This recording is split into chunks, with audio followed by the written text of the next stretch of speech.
Kwento. Bahagi Up. Ako si Marco at sa mga oras ng katahimikan ng gabi, ako ang tagapagbantay ng isang napakalaking mansyon sa labas ng bayan. Ang mansyon na ito ay matagal nang walang nakatira, ngunit ang istorya nito ay puno ng mga sabi-sabi ng nakakikilabot na pangyayari. Kung bakit ako pa ang napiling magbantay dito sa gabi, hindi ko rin alam. Ngunit ang sweldo ay sapat para sa akin, kaya't hindi ko na ito pinakawalan. Isang gabi, habang ako'y naglalakad sa paligid ng malawak na bakuran ng mansyon, may nahagip ang aking mata mula sa ikalawang palapag. Isang anino ang dumaan sa sirang bintana. Ang bintanang iyon, sa pagkakaalam ko, ay nasa silid na matagal nang hindi nagagamit. Napalunok ako ng laway at napatigil sa paghinga. Hindi ko alam kung anong klaseng lakas ang nagtulak sa akin, ngunit unti-unti akong lumapit sa mansyon. Tila may puwersang nagtutulak sa akin na alamin ang pinagmulan ng aninong iyon. Pagpasok ko sa loob, naramdaman ko agad ang malamig na simoy ng hangin na tila dumadaloy mula sa mga pader. Ang mga sahig ay umuugong sa bawat hakbang ko, at ang mga anino ng mga puno sa labas ay tila sumasayaw sa dingding. Pinapalala ang kaba sa dibdib ko. Tumungo ako sa ikalawang palapag. Dala ang maliit na flashlight na nagsisilbing tanglaw sa madilim na pasilyo. Habang papalapit ako sa sirang bintana, narinig ko ang mahina ngunit malinaw na pag-iyak ng isang babae. Tila ito nagmumula sa loob ng silid kung saan ko nakita ang anino. Nagtayuan ang balahibo ko. Sino ang umiiyak sa isang bahay na walang tao? Sinubukan kong buksan ang pinto, ngunit ito'y tila sinarhan mula sa loob. Sa bawat pagkatok ko, mas lalong lumalakas ang pag-iyak. Hindi ko na kinaya, kaya't pinilit kong itulak ang pinto. Sa wakas, bumigay rin ito at bumukas. Bumungad sa akin ang isang silid na puno ng alikabok at mga sapot ng gagamba. Sa gitna ng silid ay may luma at sirang silya, at sa tabi nito ay nakatayo ang isang matandang babae. Nakasuot ng lumang damit at tila basang-basa ng luha ang kanyang mga mata. Ang kanyang presensya ay tila nagdulot ng bigat sa paligid. Hindi siya gumagalaw. Nakatingin lang siya sa akin na para bang may gustong ipahiwatig. Ang kanyang mga mata ay puno ng lungkot. Tila may kwento ng pagdurusa na hindi niya maipahayag. Hindi ko alam kung paano ko nagawa, ngunit naglakas loob akong magsalita. Sino ka? Ano ang kailangan mo? Tanong ko. Ang boses ko ay nanginginig. Sa pagsagot niya, naramdaman ko ang bigat ng bawat salitang bumigkas mula sa kanyang labi. Kailangan mo akong tulungan, ang sabi niya. Ang boses ay tila nagmumula sa kailaliman ng kanyang puso. Sa kanyang paghiling, biglang nagbago ang ihip ng hangin sa silid, at ang mga ilaw ng flashlight ko ay kumikislap-kislap. Sa sandaling iyon, naisip ko, paano ko maiaalis ang sarili ko sa sitwasyong ito? Ngunit mas malakas ang pakiramdam na kailangan kong alamin ang kanyang kwento, ang kanyang misteryo. Habang naguguluhan ako sa aking nararamdaman, biglang may lumagitik sa likod ko. Napalingon ako at nakita kong bumukas ang isa pang pinto sa dulo ng pasilyo, tila inaanyayahan akong pumasok. Sa kabila ng takot, nagdesisyon akong sundin ang tawag ng misteryosong pinto. Dala ang pag-asa na masusumpungan ko ang sagot sa loob. Hindi ko maalis sa isipan ang nangyari noong gabing iyon. Ang aninong dumaan sa sirang bintana at ang malamig na hangin na tila dumampi sa aking balat. Sa kabila ng aking pangamba, kinailangan kong bumalik sa lumang bahay na iyon. Wala akong magawa, kundi tapusin ang aking trabaho bilang tagapangasiwa ng gusali. Nagsimula ang lahat sa isang simpleng pagsilip, ngunit tila may ibang puwersa na humihila sa akin pabalik. Pagdating ko sa bahay, dama ko agad ang bigat ng kapaligiran. Ang mga dingding ay tila may sariling buhay, habang ang mga lumang muebles ay nagbabantay sa akin na parang mga hayop sa dilim. Ang mga anino ay naglalaro sa paligid, naglalakad sa sahig na parang mga alon sa dagat. Dumiretso ako sa aking opisina. Ngunit bago ko pa man mailapag ang aking gamit, may narinig na akong mga yapak na nanggagaling sa itaas. Ang hagdanan ay tila walang katapusang pag-akyat patungo sa isang mundo ng misteryo. Bawat hakbang ay nagmumula sa ilalim ng aking mga paa. Nagngangalit na parang mga ngipin ng halimaw. Nang makarating ako sa ikalawang palapag, naramdaman ko ang presensya ng multo, ng matandang babae na minsan nang nabanggit ng mga lokal. Sinasabi nilang siya raw ay isang tagapag-alaga ng bahay noong ito'y tinitirhan pa. Sa paglapit ko sa isang silid, nakita ko ang kanyang refleksyon sa sirang salamin. Kakaibang pakiramdam ang bumalot sa akin, ang takot at pagkausisa na magkasamang gumugulo sa aking isipan. Ang kanyang mga mata ay tila sumisilip mula sa kabila ng daigdig, puno ng mga lihim na hindi kayang ipahayag ng mga salita. Ako'y naupo at naghintay, umaasang magbigay siya ng senyales ng kanyang presensya. Habang ako'y nag-aabang, ang orasan sa dingding ay tila bumagal. Ang bawat tiktak ay parang pumipintig sa aking mga tainga. Tila may puwersang hindi ko maipaliwanag na naguudyok sa aking manatili. Nagsimula akong magsalita, umaasa na maririnig ako ng multo. "Sino ka? Anong kailangan mo?" tanong ko, bagamat may bahid ng kaba ang aking boses. Biglang lumamig ang paligid at naramdaman ko ang kanyang presensya na tila lumalapit sa akin. Ang mga kurtina sa bintana ay biglang kumilos, kahit walang hangin na pumapasok. Sa likod ng kurtina, nakita ko siyang muli. Ang kanyang anyo ay mas malinaw ngayon. Ang kanyang buhok ay puti na parang nyebe. At ang kanyang mga mata ay puno ng kalungkutan. "Ikaw ang nagbabantay ngayon," sabi niya. Ang kanyang tinig ay parang bulong ng hangin. "May mga lihim ang bahay na ito at kinakailangan ng tagapangalaga." Nagtaka ako sa kanyang sinabi. At bago pa man ako makapagtanong muli, biglang kumulog sa labas at tila lumindol sa paligid. Sa gitna ng kaguluhan, narinig ko ang kanyang babala. "Mag-ingat ka, may darating na higit pa sa iyong inaasahan." Sa gulat ko, napatingin ako sa bintana. Ang mga anino sa labas ay tila nagkakaroon ng sariling buhay. May mga hugis na nabubuo, mga anyo na hindi ko maipaliwanag. Bumalik ako sa realidad nang marinig ko ang malakas na kalabog sa ibaba. Mabilis kong tinungo ang hagdan, ngunit sa aking pagbaba, nawala ang lahat ng ingay. Ang sala ay tahimik, ngunit may kakaibang presensya na tila nagmamasid mula sa bawat sulok. Sa gitna ng katahimikan, may lumitaw na anino sa bungad ng pinto, isang batang babae na may hawak na laruang manika. Ang kanyang mga mata ay puno ng kasaysayan at ang kanyang mga labi ay bahagyang nakangiti. "Siya ang aking ina," sabi niya, habang itinuturo ang silid sa itaas. "Kinakailangan niyang malaman kung ligtas ka." Bago ako nakasagot, nawala siya na parang bula. Ang bahay ay muling binalot ng katahimikan, ngunit ang aking puso ay hindi pa rin mapakali. Sa aking pag-iisip, napagtanto kong may mas malalim na misteryo ang bahay na ito, at ako'y bahagi ng kwento nito, isang karakter na kinakailangang makialam. Ngunit ang tanong ay nananatili. Ano ang tunay na lihim ng bahay na ito? At bakit tila may bantang nagmumula sa hindi nakikitang puwersa? Ang gabi ay patuloy na lumalalim, at alam kong hindi ito ang huli kong pagtatagpo sa mga anino ng nakaraan. Sa mga gabi ng aking pagbabantay sa lumang gusaling ito, hindi ko akalaing darating ang sandaling haharapin ko ang isang bagay na labas sa realidad.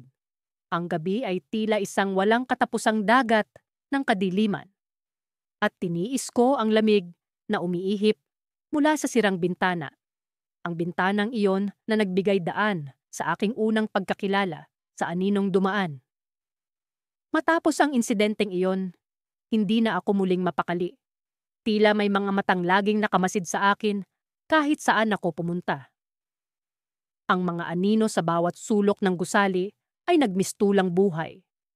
At sa kabila ng aking pagdududa, naroon ang isang bahagi ng aking sarili na nagnanais na malaman ang katotohanan sa likod ng mga pangitain. Isang gabi, habang pinagmamasdan ko ang mga anino sa paligid, napansin kong may isang bagay na hindi normal sa aking paligid.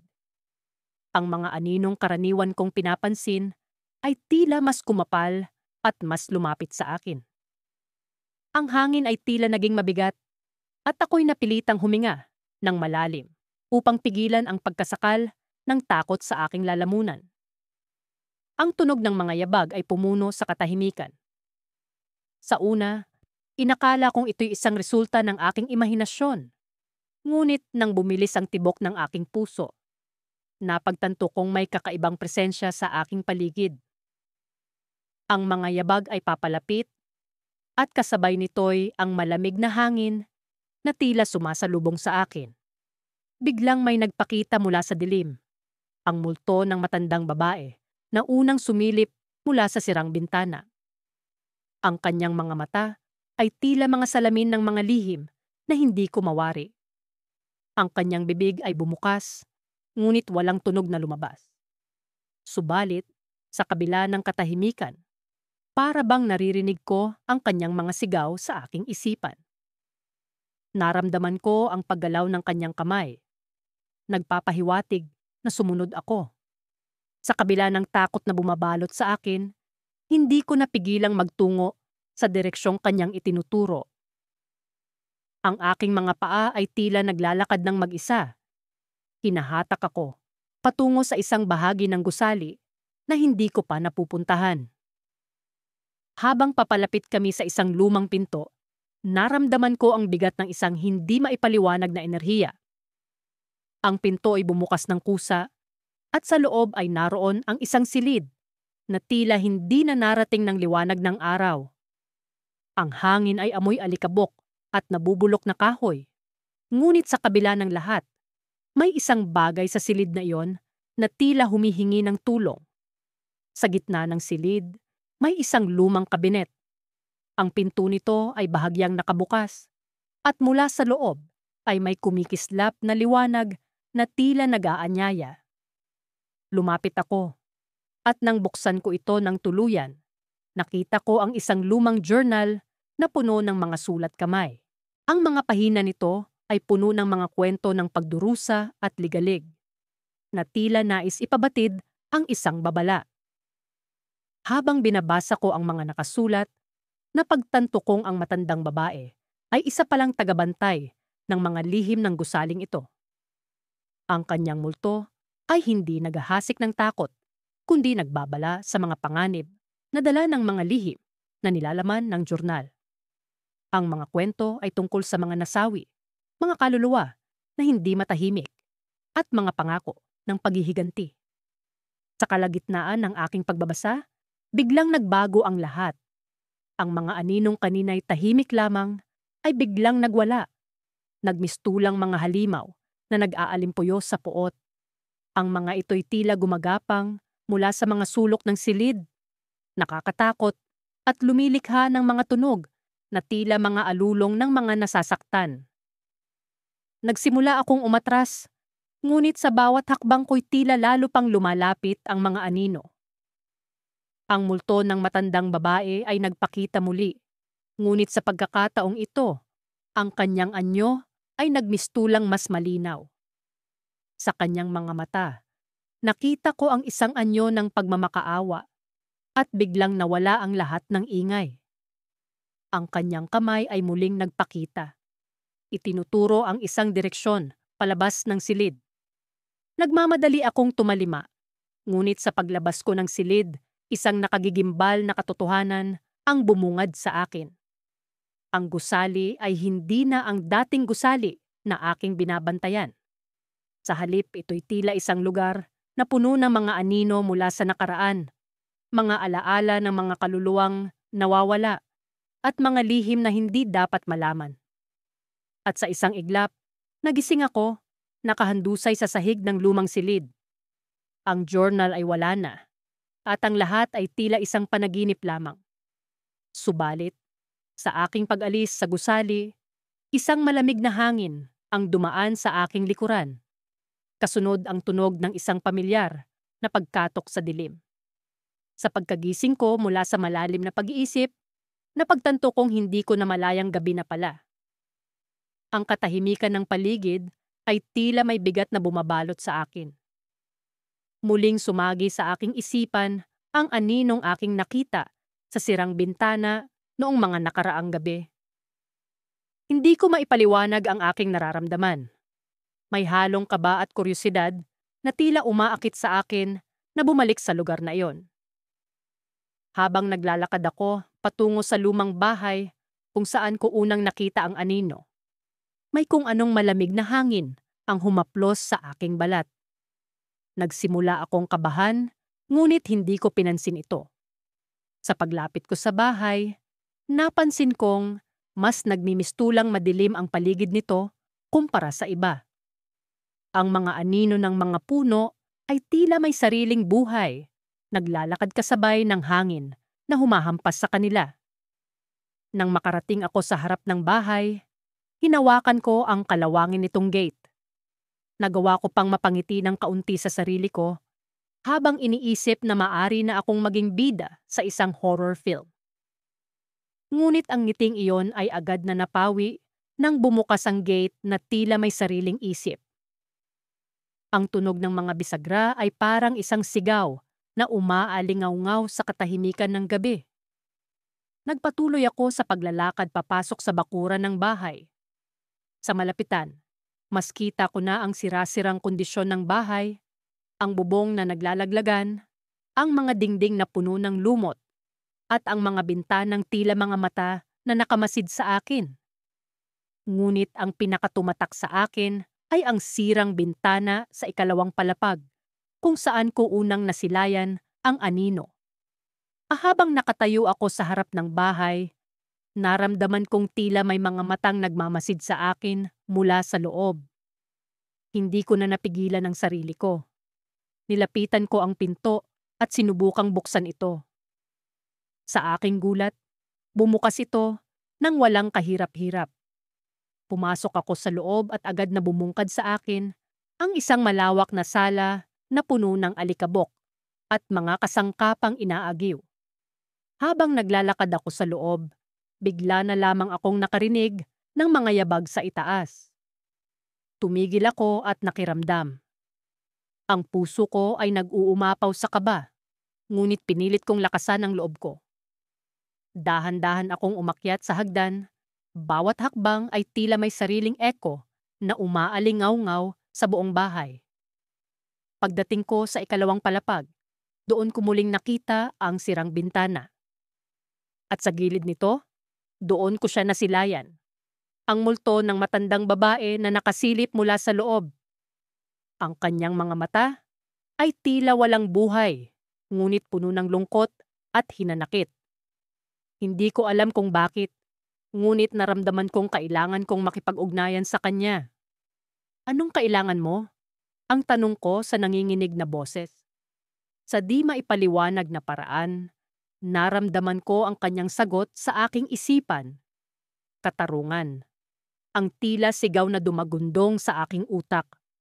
Biglang naglaho ang kanyang anyo, ngunit naiwan ang malamig na hangin na pumatak sa aking kaluluwa.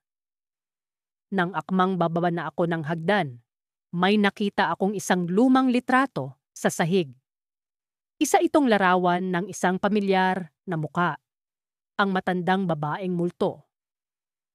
Ngunit ang nakakapagtaka, may kasama siyang isang batang lalaki. Ang batang lalaki ay tila may pagkakahawig sa akin. Hindi ko maintindihan, ngunit may kung anong koneksyon sa aming dalawa.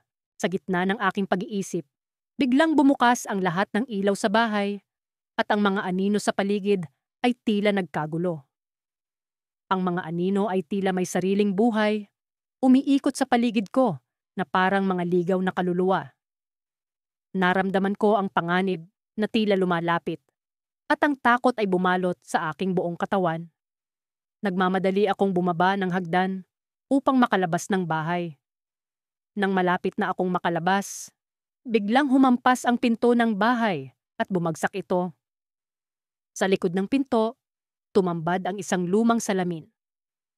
Sa salamin, nakita ko ang aking sarili. Ngunit ang refleksyon ko ay hindi ako.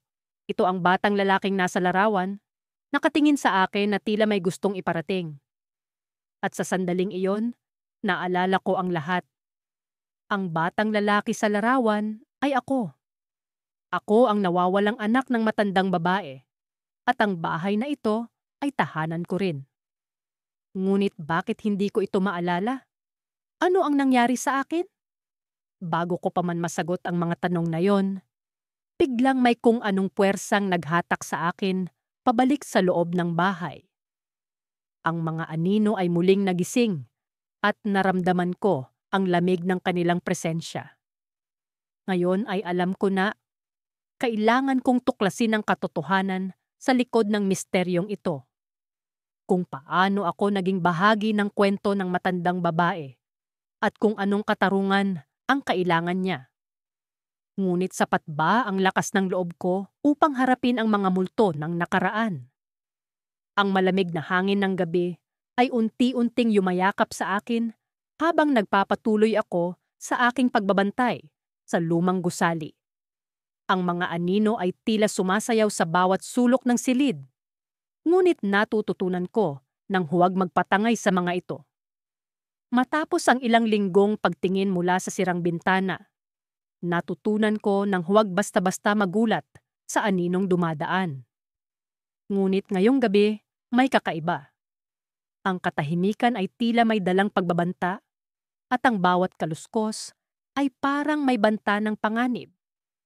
Tila may kung anong nagmamasid sa akin mula sa kadiliman. At alam kong hindi ito isa sa mga karaniwang aninong nasisilayan ko. Naalala ko ang multo ng matandang babae na madalas kong masilayan mula sa loob. Ang kanyang malungkot na mga mata ay tila naglalaman ng mga lihim na hindi ko palubos na mawari. Madalas siyang nakasilip sa akin, tila may sinisigaw na hindi ko marinig. Sa bawat pagpapakita niya, may kaunting takot na bumabalot sa akin. Ngunit sa parehong pagkakataon, may misteryosong puwersang nagtutulak sa akin na manatili. Ngunit ngayong gabi, sa gitna ng malamig na hangin at nakabibinging katahimikan, naramdaman ko ang isang kakaibang presensya. Ang mga anino ay tila nagtipon-tipon at mula sa gilid ng aking mata, may nakita akong aninong dumaan sa sirang bintana. Hindi ito ang karaniwang anino. May bigat ito, may hugis na tila mas malinaw kaysa dati. Nang sinubukan kong lumingon, nagulat ako nang makita ang multo ng matandang babae sa mismong harapan ko. Ngayon lamang siya nagpakita ng ganito kalapit. Ang kanyang mga mata ay tila may sinasabi. Mga salitang hindi ko marinig, ngunit ramdam ko sa aking puso. Naramdaman ko ang malamig na hangin na tila dumaloy mula sa kanya. At ang bawat hibla ng aking katawan ay tila napako sa kinaroroonan ko. Anong kailangan mo? Bulong ko. Halos hindi ko na makilala ang sarili kong tinig. Ang aking boses ay tila binalot ng takot at kaba. Hindi ko inaasahan ang anumang sagot, ngunit sa gitna ng katahimikan, narinig ko ang isang malamyos ngunit malamig na tinig. Ang aking kwento, sagot niya, at sa isang iglap, nagbago ang paligid. Napunta ako sa isang mas lumang bersyon ng gusali, kung saan ang mga dingding ay bago pa at ang mga bintana ay buo pa. Nakita ko ang matandang babae, mas bata at mas masaya, kasama ang isang lalaking tila puno ng pagmamahal. Ang eksenang ito ay puno ng saya at pag-asa, ngunit agad itong nagbago. Isang trahedya ang naganap, isang sakuna na bumalot sa kanilang buhay. Ang lalaki ay nawala at ang babae ay naiwan, nagdadalamhati sa kanyang pagkawala. Ang kanyang kaluluwa ay tila hindi na nakahanap ng kapayapaan mula noon at ang kanyang presensya ay nanatili sa gusali. Naghihintay. Bumalik ako sa kasalukuyan at ang matandang babae ay naroon pa rin, nakatingin sa akin. Naiintindihan ko na ngayon ang kanyang kalungkutan, ang dahilan ng kanyang paglitaw. Ngunit bago ko pa man siya makausap muli, may biglang pumasok na malamig na hangin. Mas malamig kaysa dati. Ang mga anino ay tila nagtipon-tipon at naramdaman kong hindi ito bahagi ng kanyang kwento. May iba pang presensya sa gusali. Isang bagay na mas madilim, mas mapanganib.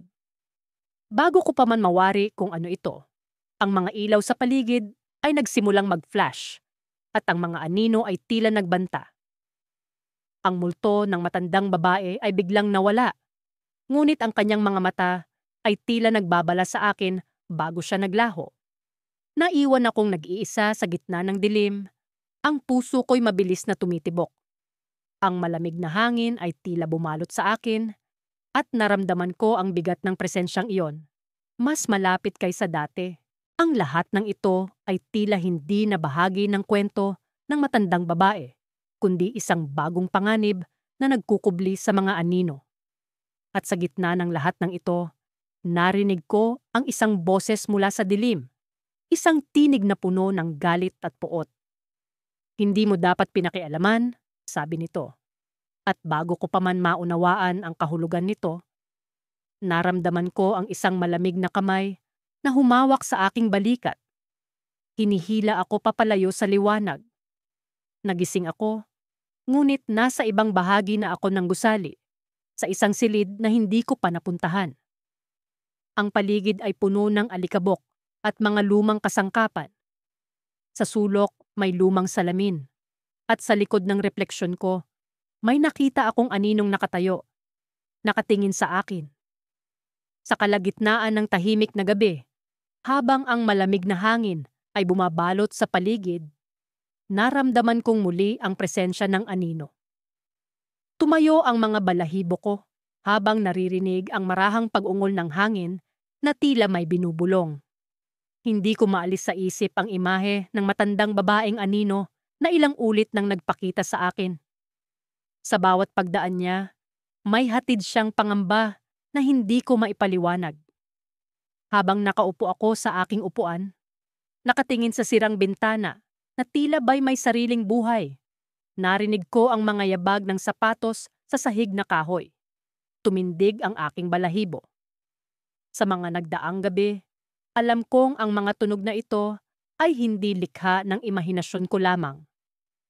May ibang nilalang sa bahay na ito at sa kabila ng takot, nararamdaman kong may kailangan akong malaman. Lumapit ako sa sirang bintana, ang mga paa ko'y tila mabigat na bakal. Ang bawat hakbang ay nagdadala ng kaba at pagtataka. Sa kabila ng lahat ng ito, nagpatuloy ako. Sa pagdungaw ko sa bintana, nakita ko ang anino. Hindi isa kundi dalawang hugis na nakatayo sa malayo. Ang isa ay pamilyar, ang anino ng matandang babae. Ang isa, mas mataas at mas malakas ang presensya, ay hindi ko pa nakita noon. Naglakad ako palapit sa bintana, nagbabaka sakaling makilala ang bagong aninong ito. Ngunit bago pa man ako makalapit, biglang naglaho ang mga anino at tanging malamig na hangin ang naiwan sa paligid. Naramdaman ko ang bigat ng misteryo na bumabalot sa akin. Ano ang ibig sabihin ng bagong aninong ito? At bakit ngayon lamang siya nagpakita? Bumalik ako sa upuan at sinimulan kong pag-isipan ang mga nangyari. Marahil ito na ang oras upang alamin ang kasaysayan ng bahay. Habang nagmumuni-muni, napansin ko ang isang lumang libro na nakatago sa ilalim ng lamesa. Kinuha ko ito at sinimulang basahin ang mga pahina. Dito ko natuklasan ang kwento ng isang pamilya na minsang nanirahan sa bahay na ito. Ang pamilya ng matandang babae. Sa mga pahina, nabasa ko ang tungkol sa isang trahedya na nangyari ilang dekada na ang nakalipas. Ang matandang babae ay nagkaroon ng anak na lalaki na hindi kailanman nagpakita sa mga tao. Siya ay may sakit na hindi maipaliwanag at sabi-sabi may kaugnayan sa mga bagay na hindi nakikita ng karaniwang mata. Maraming taon ang lumipas bago natagpo ang patay ang matandang babae sa harap ng bintana na tila ba'y may inaantay. Sa puntong iyon, naramdaman ko ang bigat ng kanilang kalungkutan. Ang bahay na ito ay naging saksi sa kanilang mga lihim at pait. Habang patuloy akong nagbabasa, narinig ko ang muling pag-ungol ng malamig na hangin. Tumingin ako sa bintana at nakita kong muli ang dalawang anino. Ngunit ngayon, mas malinaw na ang kanilang mga anyo. Ang bagong anino ay ang anak ng matandang babae. May hawak na isang bagay na kumikislap sa ilalim ng liwanagan ng buwan. Ang puso ko'y bumilis ang tibok. Ano ang kanyang hawak at bakit tila ba'y may mensahe siyang gustong iparating? Nais kong malaman. Ngunit sa oras na iyon, ang mga anino ay muling naglaho at ang katahimikan ng gabi ay nagbalik. Habang iniisip ko ang lahat ng ito, naisip kong baka hindi ko kayang tuklasin ang buong katotohanan sa aking sarili. Kailangan ko ng tulong. Ngunit sino ang makakatulong sa akin na may sapat na kaalaman sa mga ganitong bagay? Sa pag-iisip ko ng mga ito, naramdaman kong may malamig na kamay na dumampi sa aking balikat. Agad akong tumalikod, ngunit wala akong nakita. Sa halip naramdaman ko ang pagbulong ng malamig na hangin sa aking tainga. At sa unang pagkakataon, may narinig akong boses. Isang boses na nagmumula sa kalaliman ng nakaraan. Ilang beses na kitang binalaan, sabi ng boses ng matandang babae. Ngunit hindi ka natatakot. Tulungan mo kaming makawala. Nangilabot ako sa aking narinig. Ang mga anino ay hindi lamang mga alaala ng nakaraan, kundi mga kaluluwang naipit sa loob ng bahay na ito. At ngayon, nasa akin ang kanilang pag-asa. Ngunit paano ko sila matutulungan? At anong kapahamakan ang naghihintay sa akin kung hindi ko ito magagawa? Bago ko pa man maisip ang susunod na hakbang, naramdaman ko ang isang matinding lamig na bumalot sa akin. Ang bintana na dati sirang-sira, ngayon ay kumikinang sa ilalim ng liwanag ng buwan. At may isang bagay na nagtitining sa likod nito. Hindi pa tapos ang lahat. Bulong ng boses at sa isang iglap, nawala ang liwanag at bumalik ang kadiliman. Sa puntong iyon, alam kong hindi ko na maiiwan ang misteryo ng bahay na ito. Sa kabila ng takot, kailangan kong malaman ang katotohanan. Ngunit sa anong halaga? Habang naglalakad ako sa madilim na pasilyo ng lumang bahay na ito, nararamdaman ko ang bigat ng malamig na hangin na tila umuusbong mula sa mga pader. Parang isang uri ng enerhiya ang presensya ng bahay na ito. Isang enerhiyang nagdadala ng mga alaala ng nakaraan na hindi ko lubos na maipaliwanag.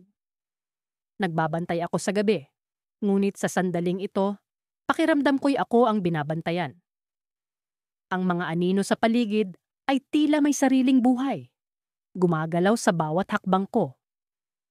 Ang sirang bintana sa dulo ng pasilyo ay nananatiling nakabukas, nagbibigay daan sa malamlam na liwanag ng buwan na tumagos sa loob.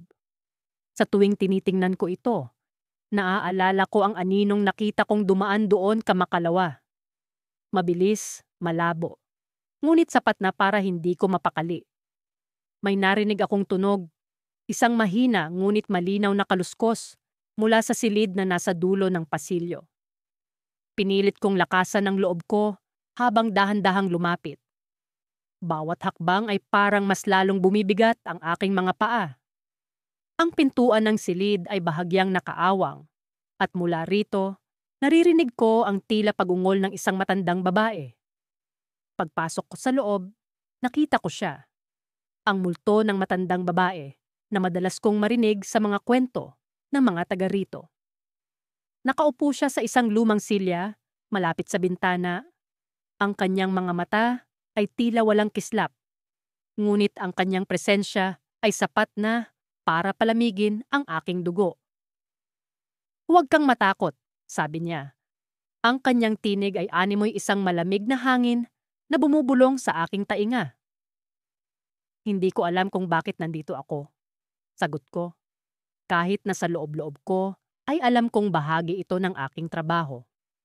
Ngunit ang talagang hindi ko maintindihan ay kung bakit tila may koneksyon ako sa lugar na ito. Isang koneksyon na mas malalim kaysa sa inaasahan. "May dahilan ng lahat. May kailangan kang malaman," sagot ng matanda.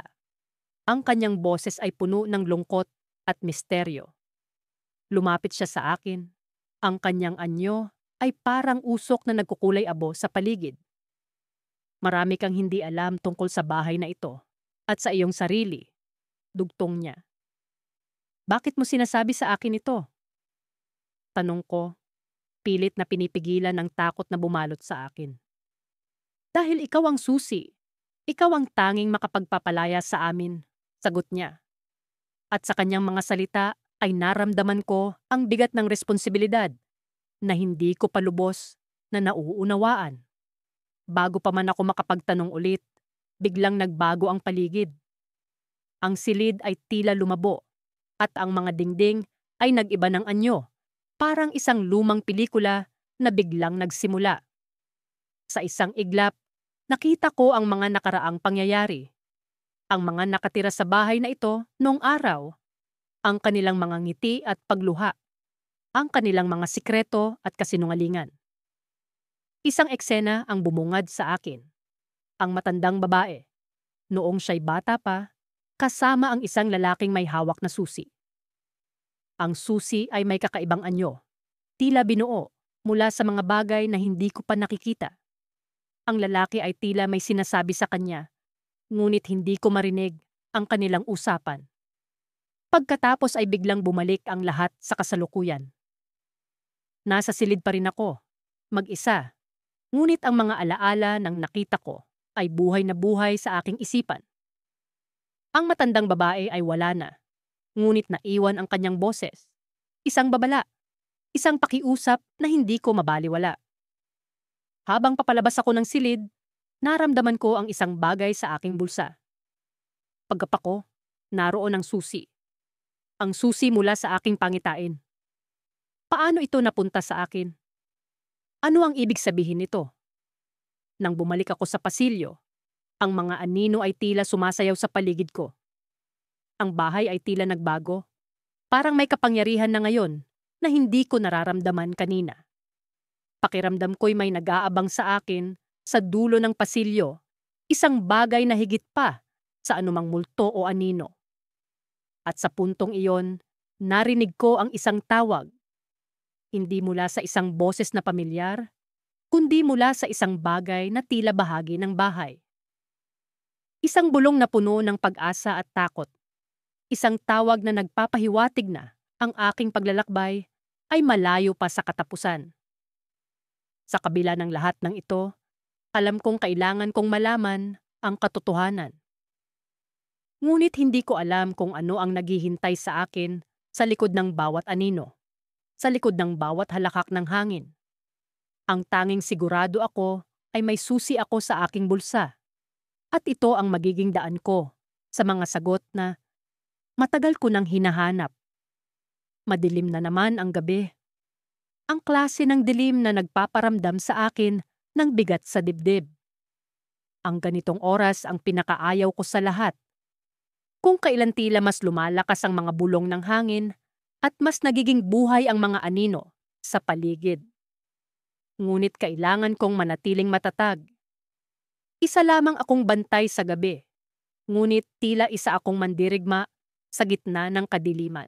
Ang kwento ko ay nagsimula nung una kong makita ang aninong dumaan sa sirang bintana ng gusaling bantay sarado ko.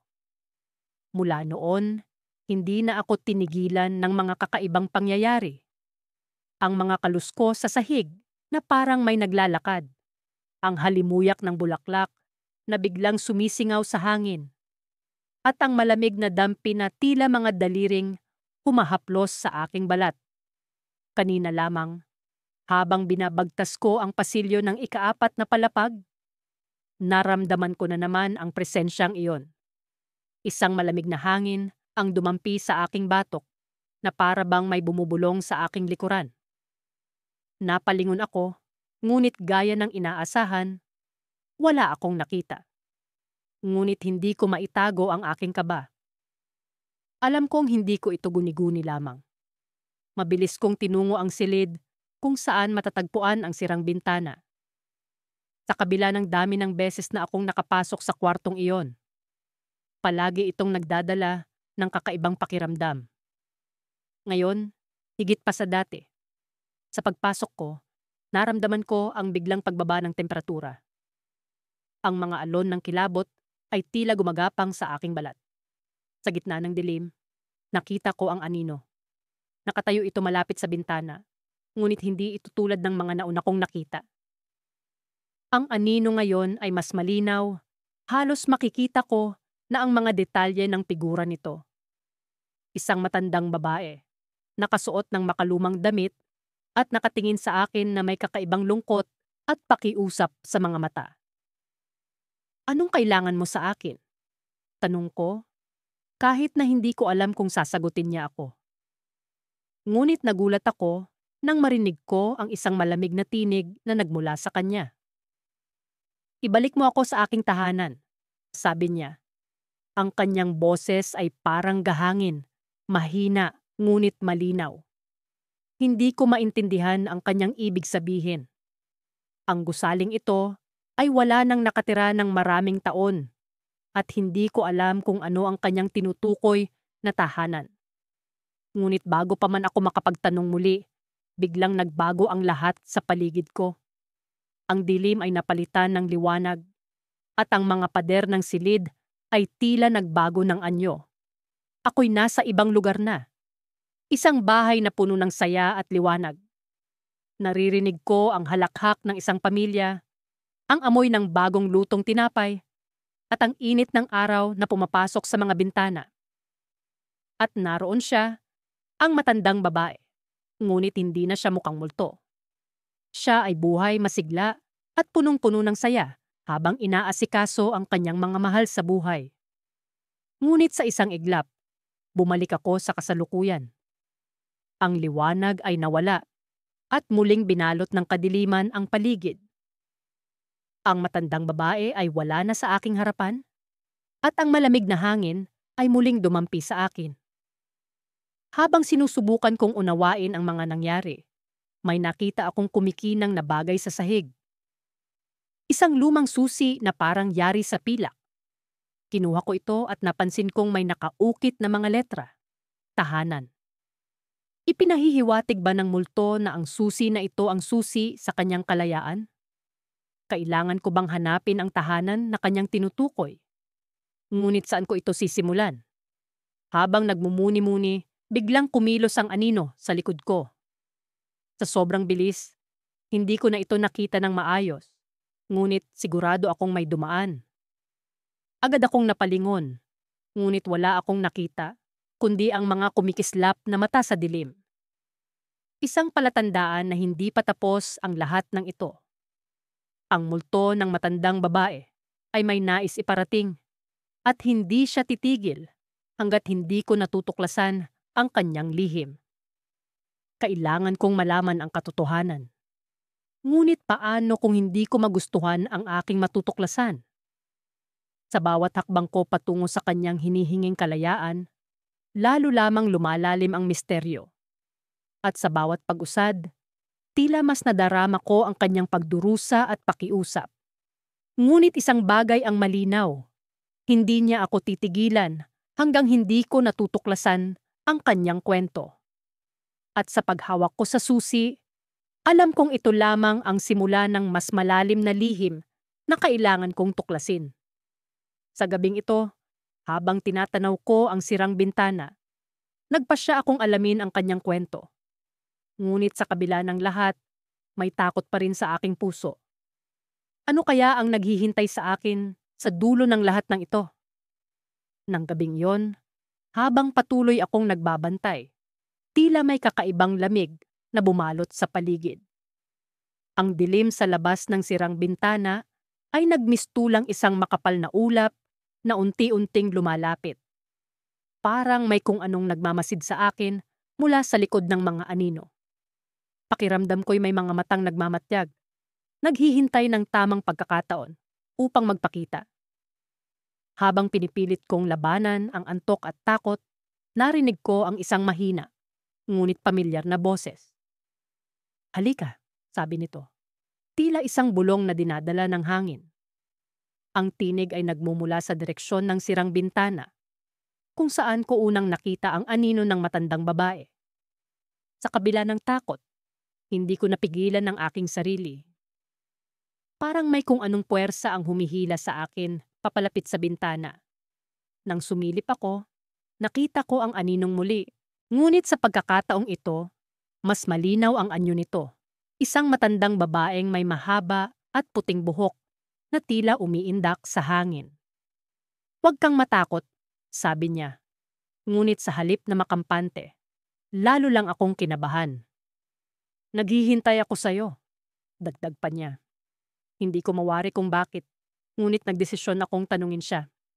"Sino ka? Ano ang kailangan mo sa akin?" Ngumiti ang matanda, isang ngiting may halong lungkot at awa. "Ako si Aling Marta," sabi niya. "Noong nabubuhay pa ako, dito ako nanirahan kasama ang aking pamilya." Habang nagsasalita siya, unti-unting nagiging malinaw sa akin ang kanyang kwento. Isa siyang mabait na lola na minahal ng kanyang mga apo. Ngunit sa isang trahedya, isang sunog ang sumiklab sa kanilang tahanan at wala siyang nagawa kundi panoorin habang nasusunog ang lahat ng kanyang minamahal. "Hanggang ngayon, hindi ko pa rin matanggap ang aking pagkatalo," patuloy niya. "Kaya naririto pa rin ako, naghihintay." "Naghihintay ng ano?" tanong ko. Bagamat alam kong baka hindi ko magustuhan ang sagot. "Naghihintay ng kapatawaran," ani Aling Marta. "Naghihintay ng mapagkukunan ng lakas upang makapiling silang muli." Naramdaman ko ang bigat ng kanyang kalungkutan at ang kanyang desperasyon. Ngunit bakit sa akin siya naghihintay? Ano ang kinalaman ko sa kanyang kwento? "Bakit ako?" tanong ko, halos paus na sa kaba at pagkaawa. "Ikaw ang pinili," sagot niya. Ang kanyang anyo ay unti-unting naglalaho, kasabay ng paglitaw ng liwanag mula sa likuran niya. "Ikaw ang magdadala ng liwanag sa aking dilim." Sa mga sandaling iyon, isang napakaliwanag na liwanag ang bumalot sa paligid. Napapikit ako sa sobrang liwanag at nang buksan ko ang aking mga mata, ako'y nagulat sa aking nakita. Ang buong tahanan ni Aling Marta ay nagbalik sa dati nitong anyo. Ang mga dingding ay hindi nasunog, ang mga kasangkapan ay buo, at sa paligid ay naroon ang kanyang pamilya, masaya at buo ang ngiti. Ngunit sa gitna ng kasayahang iyon, isang bagay ang tila hindi tama. Ang aking sariling refleksyon ay nawala. Ako'y naroroon, ngunit parang hindi nila ako nakikita. Ako'y naging bahagi ng kanilang mundo, ngunit tila ako'y hindi nila kasama. Bumalik ang tingin ko kay Aling Marta at sa kanyang mga mata nakita ko ang isang lihim na ngayon ko lang naunawaan. Ang kanyang kapatawaran ay may kapalit. Ang kanyang kalayaan ay ang aking pagkakulong. Habang unti-unting naglalaho ang liwanag, narinig ko ang kanyang huling bulong, "Salamat," na puno ng pasasalamat at pangungulila. At sa mga sandaling iyon, naunawaan ko na ang aking kapalaran ay hindi na maiaalis. Ako na ngayon ang bagong bantay ng mga anino sa likod ng sirang bintana. Ngunit ang pinakanakakagulat na twist ay hindi pa tapos. Sa huling saglit, isang bagong anino ang sumilip mula sa sirang bintana, isang anyo na pamilyar sa akin, ang sarili kong anino. Ang aking sariling refleksyon ay bumalik, ngunit sa pagkakataong ito, ito'y ngumiti sa akin ng may pag-aasam. At doon, sa kabila ng bintana, ako'y nagising sa katotohanan na ang kwento ni Aling Marta ay hindi pa tapos. Ako ang naging susi sa kanyang paglaya, ngunit ako rin ang naging bagong bantay ng kanyang nakaraan. Sa aking pagkamulat, naunawaan ko na sa bawat aninong dumadaan, may kwentong naghihintay na mabigyan ng liwanag. Muli akong bumalik sa lumang bahay na iyon, dala-dala ang alaalang hindi maalis-alis sa aking isipan. Ang gabi ay tila naging mas malamig, at ang buwan ay nagmistulang itim na ulap sa langit. Habang papalapit ako sa bahay, ang mga damo sa bakuran ay tila mga kamay na umaabot sa akin. Pilit akong pinipigilan sa paglapit. Subalit, ang kuryosidad ay mas malakas kaysa sa takot, kaya't patuloy akong lumakad. Nang ako'y nasa tapat na ng sirang bintana, muli kong naramdaman ang kilabot na dulot ng aninong iyon. Ang bintana ay parang mata ng isang higanteng nanunood sa akin. Nagmamasid, nag-aabang. Maingat kong sinilip ang loob at sa kabila ng kadiliman, nakita ko ang balangkas ng lumang kasangkapan, mga muebles na natatakpan ng alikabok, at sa gitna nito, ang aninong hindi ko maipaliwanag.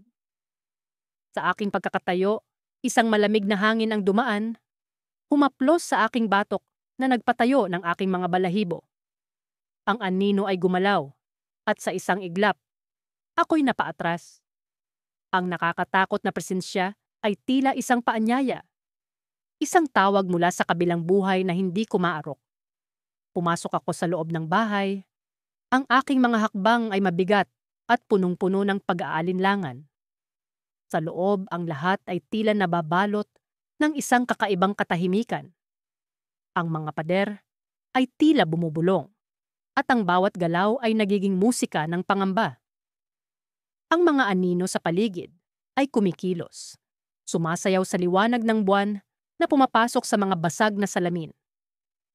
Nagpatuloy ako sa paglalakad, at sa bawat hakbang ay tila may kasamang yabag ng isa pang nilalang.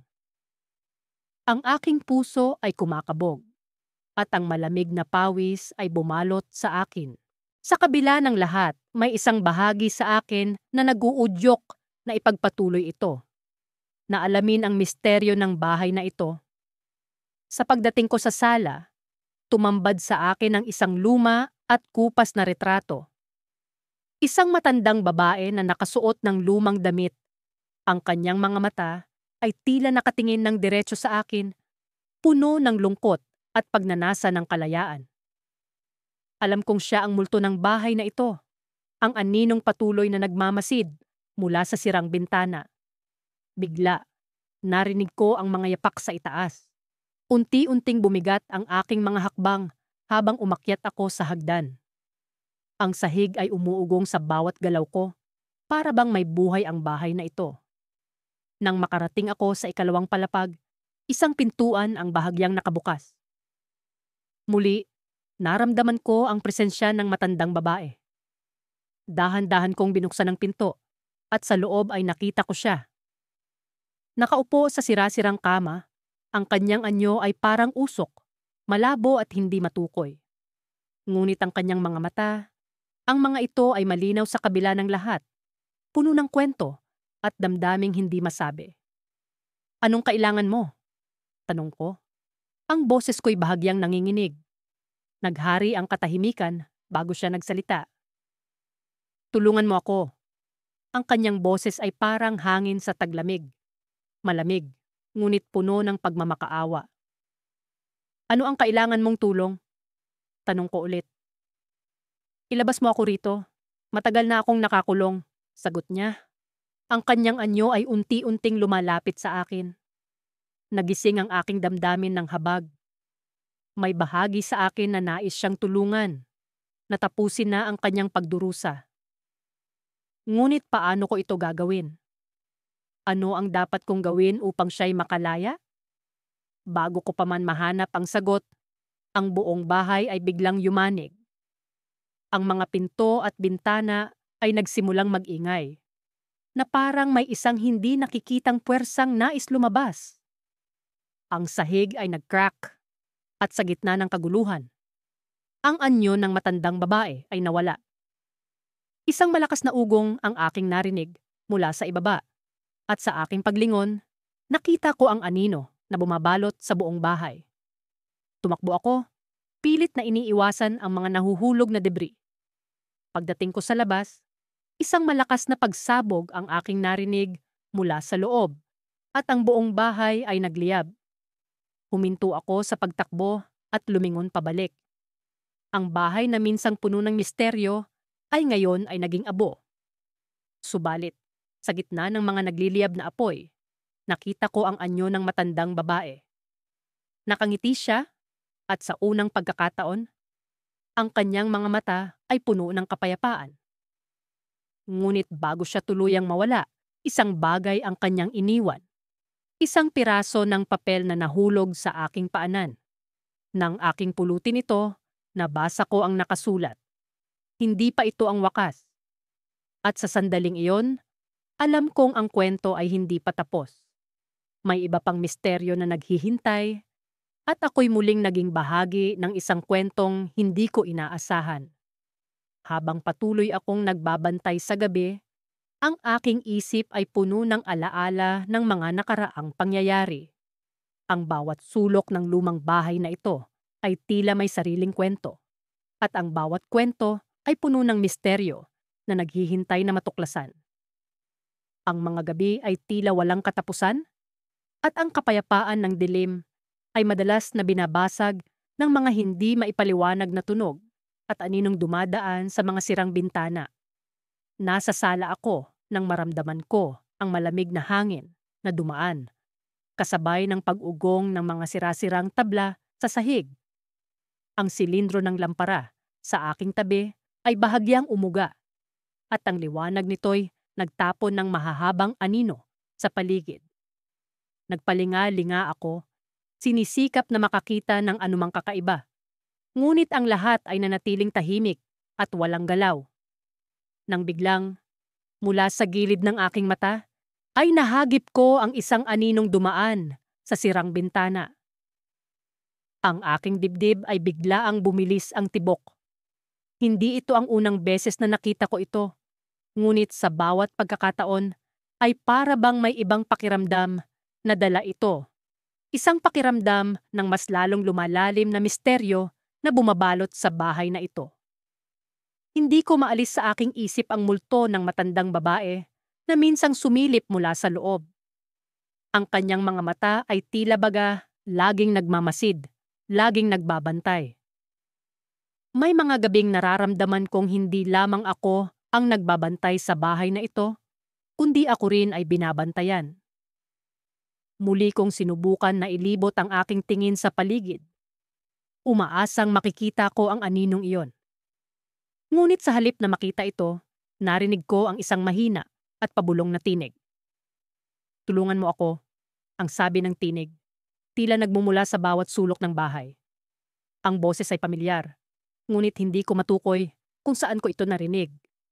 Sinundan ko ang boses at ang aking mga paa ay dinala ako sa isang pamilyar na lugar. Ang lumang silid aklatan sa ikalawang palapag. Ang silid na ito ay puno ng mga alikabok at mga lumang libro na tila matagal nang kinalimutan ng panahon. Sa gitna ng silid, isang lumang mesa ang nakatayo at sa ibabaw nito ay may isang lumang larawan. Isang larawan ng isang pamilyang masaya. Ngunit ang isang tao ay tila nabura sa larawan. Iniwan ang isang bakas ng anino. Habang tinitingnan ko ang larawan, naramdaman kong muli ang presensya ng matandang babae. Sa isang iglap, nakita ko siyang nakatayo sa tabi ng mesa. Ngunit sa pagkakataong ito, hindi siya nagmamasid lamang. Lumapit siya sa akin at sa kanyang mga mata ay may pahiwatig ng pagmamakaawa. "Pakawalan mo ako," ang sabi niya. At biglang nawala. Ang malamig na hangin ay bumalot sa akin at ang mga libro sa paligid ay biglang nahulog mula sa kanilang mga estante. Tila ba may puwersang hindi nakikita ang nagpatumba sa kanila. Sa gitna ng kaguluhan, nakita ko ang isang libro na natira sa mesa. Ito ang libro na madalas kong nakikita, ngunit hindi ko pa nabubuksan. Sa takot at pag-usisa, kinuha ko ito at binuksan. Ang mga pahina ay tila nagtago ng isang lihim na matagal nang nakakubli. Sa gitna ng mga pahina ay may isang sulat, nakasulat sa tinta, na halos hindi na mabasa. Ang nakaraan ay hindi natutulog, ang sabi ng sulat. Ang anino ng nakaraan ay laging nagbabalik, at ang kaluluwa ay hindi matahimik hanggat hindi natutuklasan ang katotohanan. Sa sandaling iyon, napagtanto ko na ang aninong dumadaan sa sirang bintana ay hindi lamang isang simpleng multo. Ito ay isang bahagi ng isang mas malalim na kwento, isang kwento ng pighati at hindi natapos na layunin. Ang multo ng matandang babae ay hindi lamang nagmamasid. Siya ay humihingi ng tulong. At ako, sa hindi inaasahang pagkakataon, ang taong napili upang tumuklas at tumulong sa kanya. Ngunit paano ko siya matutulungan? Ano ang kanyang tunay na kwento? At ano ang ibig sabihin ng sulat na ito? Ang mga tanong na ito ay patuloy na gumugulo sa akin, at sa kabila ng takot, alam kong kailangan kong malaman ang sagot. Habang iniisip ko ang mga ito, isang malakas na kalabog ang narinig ko mula sa ibaba. Biglang bumalik ang aking pakiramdam ng pagkabalisa. Sa bawat hakbang na paba ng hagdan, ang aking puso ay tila baga lumulundag sa kaba. Nang makarating ako sa ibaba, bumungad sa akin ang isang bagay na hindi ko inaasahan. Isang bagong anino ang lumitaw sa harap ng sirang bintana. Ngunit sa pagkakataong ito, hindi ito ang matandang babae. Isa itong bagong presensya, at sa aking pagkagulat, may pahiwatig ng ngiti sa kanyang mukha. At doon ko natapos ang bahagi ng aking kwento, na may mga tanong na hindi pa nasasagot at may misteryong mas lalong lumalalim sa bawat sandali.